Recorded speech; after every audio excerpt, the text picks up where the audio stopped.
जेव्हा आपण असं म्हणतोय ना की तुमचे ध्येय पूर्तीसाठी तुमची निदान आधी ध्येय निश्चितता हवी, त्याच्यासाठी वेगळी मानसिकता हवी, बरोबर. हे सगळं करत असतानाच 50% यश आणि 50% अपयश हे आपल्या हातात हात घालून जातं.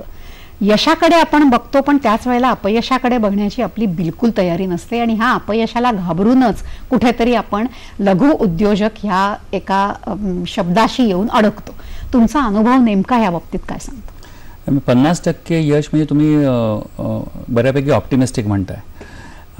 ॲक्च्युली आपण म्हणतो बोलताना की अपयश ही यशाची पहिली पायरी आहे. पण जेव्हा आपण कोणताही प्लॅन करतो as a small scale industries, आपण जेव्हा प्लॅन करतो तेव्हा आपल्याला काही गोष्टी माहिती असतात, काही गोष्टी आपण ॲज्युम केलेल्या असतात, म्हणजे ते मानलेल्या असतात की गृहीत धरलेले असतात. पण जेव्हा आपण ॲक्च्युली जो काही प्लॅन असतो तो आपण इम्प्लिमेंट करतो, जो काम सुरू करतो, तेव्हा सगळ्या गोष्टी पाहिजेत आपण ठरवल्या किंवा आपण एक्सपेक्ट करतो तशा घडत नाहीत.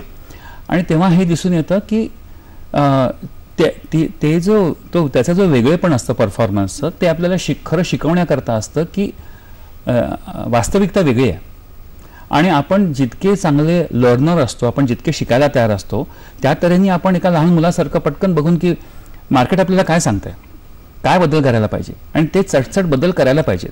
कारण तुमचा जो काही प्लॅन होता तो 50% परफेक्ट होता. त्या बाकीच्या 50% करता तुम्हाला ॲक्च्युली जेव्हा तुम्ही तो ॲक्च्युली इम्प्लिमेंट कराल तेव्हा तुम्हाला कळेल. तर जर का तुम्ही ते बदल समजून नाही घेतले, त्या अडचणी म्हणजे काय म्हणतात ते की त्याच्यामधून तुम्हाला शिकण्याची तयारी नसेल, तर मात्र तुम्हाला खूप मोठा धोका आहे. जेव्हा लोकांचे बिझनेसेस चालत नाहीत तेव्हा बिझनेस हा एक अशी गोष्ट आहे की तो तुम्हाला इंडिकेशन्स निश्चित देतो. तुम्ही योग्य तयारीनंतर धंदा सुरू केला असेल तर तुम्हाला धंदा इंडिकेशन्स देईल की काहीतरी चुकतंय. जी मोठी लाट येते ती छोट्या छोट्या लाटा तुम्हाला देत असते, आधी इंडिकेशन देत असते. तुम्ही जर बघितलं नाही तर डेफिनेटली धोका आहे.